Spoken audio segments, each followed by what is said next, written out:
नमस्ते प्यारे विद्यार्थियों, आप सबको स्टडी मैथ यूट्यूब चैनल में आप सबका हार्दिक स्वागत है। अभिनंदन। मैं लेकर आया हूँ कक्षा 5 की गणित, जो बहुत ही आसान तरीके से। तो अपन पिछले वीडियो के अंदर प्रश्न वाली 3.2 का तीसरा प्रश्न आज पढ़ने जा रहे हैं, और कल अपन ने दूसरा प्रश्न कंप्लीट कर लिया था, और आज अपन पढ़ने जा रहे हैं तीसरा प्रश्न। चलिए आइए सबसे पहले अपन प्रश्न को अच्छी तरीके से समझते हैं। तो सबसे पहले प्रश्न को समझना जरूरी है, क्योंकि कक्षा 5वीं बोर्ड है और आप छोटे छोटे बच्चे हो, इसलिए आपको प्रश्न समझना जरूरी है।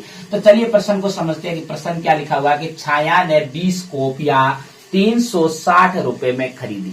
मतलब कि ये हुआ कि ये कॉपियों की जो संख्या थी वो कितनी है, 20, और उन्होंने कितने रुपए में खरीदी, 360 रुपए में खरीदी। पूछा कितने इसका है कि तो बताओ कि एक कॉपी का मूल्य कितना है। तो बहुत ही आसान तरीके से कि अपन को 20 कॉपियों का मूल्य दे रखा और एक का ज्ञात करना। अब एक बात इसमें और याद रखनी है कि ऐसे प्रश्न आपके सामने आ जाए कि बहुत सारों का दे रखा और एक का ज्ञात करना है, तो हमेशा उसके अंदर भाग करना है। क्या करना है? भाग करना है। क्योंकि इसके अंदर देखिए बहुत सारी, मतलब 20 कॉपियां, बहुत सारी कॉपियां, इनका मूल्य अपन को दे रखा और एक का ज्ञात करना हो तो हमेशा भाग करना है। क्या करना है? भाग करना है। और पहले मैंने आपको बताया था कि अगर आपको एक का दे रखा है और बहुत सारों का ज्ञात करना है तो हमेशा गुणा किया जाता है। अब देखिए सबसे पहले अपन हल की शुरुआत करते हैं बहुत अच्छे से, पूर्ण विस्तार से आपको हल करना है। क्योंकि अगर पूर्ण विस्तार से हल करोगे तो आपको, अगर एग्जामिनर अगले वाला देख के बड़ा खुश होकर आपको अच्छे मार्क्स बढ़ाओगे। आपको सीधा डायरेक्ट नहीं करना। कई बच्चे अक्सर क्या करते हैं, इसका सीधा भाग दिया और डायरेक्ट कर दिया, ऐसा नहीं करना, आपको पूर्ण विस्तार से करना है। तो अपन सबसे पहले लिखेंगे कि कुल कॉपियों की संख्या आपके पास में, कुल कॉपियों की संख्या, कुल कॉपियों की संख्या। तो आपके पास में कुल कॉपियों की संख्या दे रखी है आपके पास में। तो कितनी दे रखी है? देखिए कि छाया ने 20 कॉपियां, मतलब कि आपके पास में कॉपियों की संख्या कितनी है? 20। कितनी है? 20। और अब देखिए कि 20 कॉपियों का मूल्य कितना है। तो 20 कॉपियों का भी मूल्य आपके पास में दिया हुआ है। तो कितना दिया हुआ, तो वो लिखना है आपके पास में कि 20 कॉपियों का मूल्य, 20 कॉपियों का मूल्य आपके पास में, 20 कॉपियों का मूल्य भी दे रखा है, मतलब रुपए दे रखे आपको। तो कितने रुपए दे रखे हैं? 360 रुपए दे रखा है। कितना दे रखा है? 360 रुपए। कितना दे रखा है? पूर्ण विस्तार से अगर आप करोगे तो आपको बिल्कुल एग्जामिनर आपको देख के खुश हो जाएगा और अच्छे से अच्छे मार्क्स देगा। तो अब देखिए, तो 20 कॉपियों का मूल्य आपके प्रश्न में दे रखा है कि 360 रुपए। तो बताओ कि अपन को क्या लिखना है? तो बताओ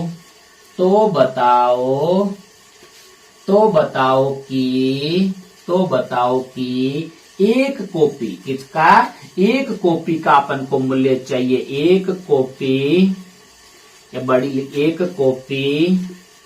का मूल्य कितना होगा? एक कॉपी का मूल्य कितना होगा? बहुत ही आसान तरीके से अपन कर सकते हैं। एक कॉपी का मूल्य पूछा है तो बहुत ही आसान तरीके से करेंगे। इधर देखिए, क्योंकि अपन को मैंने अभी अभी आपको बताया कि अगर आपको बहुत सारों का दे रखा और एक का ज्ञात करना है तो हमेशा भाग देना है। क्या करना है? भाग देना है। अब किसका भाग देना है? अपन के पास जो कुल रुपए दे रखे, कुल रुपए 360, और कुल कॉपियों की संख्या जितनी आपको दे रखी है, तो कुल रुपए के अंदर कुल कॉपियों की संख्या का अगर भाग दे देंगे तो एक कॉपी का मूल्य आ जाएगा। तो चलिए आइए भाग की शुरुआत करते। तो भाग का चिन्ह बनाते बहुत ही आसान तरीके से। मैंने सामान्य गणित के अंदर आपको भाग बहुत अच्छे से सिखाया है। अब देखिए आपको क्या करना है, जो कुल रुपए है वो हमेशा इसके मध्य में लिखने हैं। मतलब कि 360 रुपए है तो 360 रुपए लिखना है आपको।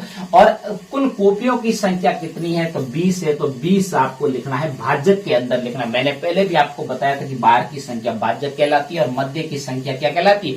भाज्य। और जो इधर देखो आपके पास दाएं पक्ष की जो संख्या आएगी वो भागफल के रूप में, और जो अंत में आएगी वो किसके रूप में आएगी? शेषफल के रूप में आएगी। तो अपन बिल्कुल आसान तरीके से अपन एक कॉपी का मूल्य निकाल सकते हैं। अब देखो कैसे निकालेंगे। तो सबसे पहले भाग देना। 20 का भाग 3 में तो जाता नहीं, तो 2 अंक एक साथ में लेंगे। तो 36 में सबसे पहले 20 का भाग देंगे। तो 36 में 20 का भाग देंगे तो कितना आएगा? 20 एकम 20, 20 दूने 40, तो ज्यादा हो जाते हैं। तो कितनी बार भाग जाएगा? सबसे पहले एक बार जाएगा। जितनी बार आपने 20 का पहाड़ा बोला या संख्या लिखी उतनी बार आपको लिखना है भागफल के अंदर। और यहाँ पे कितना आया 20 एकम 20, तो ये 36 के नीचे 20 लिखना है। अब देखिए आपको घटाव करना है, बहुत ही आसान तरीके से घटाव करेंगे कि 6 में से 0 गया, पीछे कितना बचा 6, कितना बचा 6। और अब देखिए यहाँ 3 में से 2 गए, पीछे कितना बचा 1, कितना बचा 1। और अब आपको कितना उतारना है, शून्य उतारना है यहाँ पे, क्योंकि 16 में तो अब 20 का भाग जाएगा नहीं, तो अब अगला जो अंक आपके पास में बचा है वो यहाँ पे उतारेंगे तो कितना हो जाएगा 160। बहुत ही आसान तरीका है।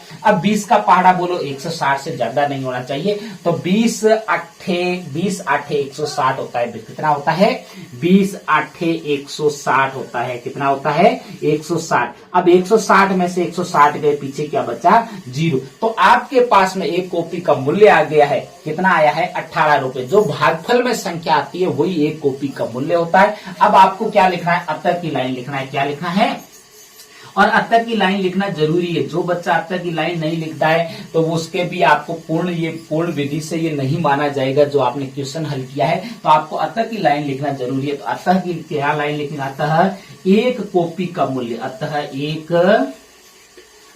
एक कॉपी का मूल्य, अतः एक कॉपी का मूल्य है वो कितना है 18 रुपए है। कितने रुपए है 18 रुपए है। मात्र पीछे लगाना जरूरी है। तो ये हो गया पूर्ण विस्तार से आपके आज तीसरा क्वेश्चन। कल अपन करेंगे चौथा क्वेश्चन। उससे पहले आप मेरे अगर पढ़ाने का तरीका अच्छा लगे तो मेरे चैनल को सब्सक्राइब कर देना, क्योंकि आपके छोटे से सहयोग से हमारा बहुत बड़ा फायदा होगा। आपको तो फायदा है ही, बहुत अच्छे से समझाया जा रहा है। चलिए देखिए, और इस प्रकार आप प्रयास करते रहना। जो बच्चा प्रयास करता है बार बार वही सीखता है, तो प्रयास जरूर करते रहना। बार बार इसको देखो, बार बार बिना देख के मिलाओ, तब जाके आप आगे बढ़ पाओगे। तब तक मेरे स्टडी मैथ यूट्यूब चैनल पर बने रहे। नमस्ते।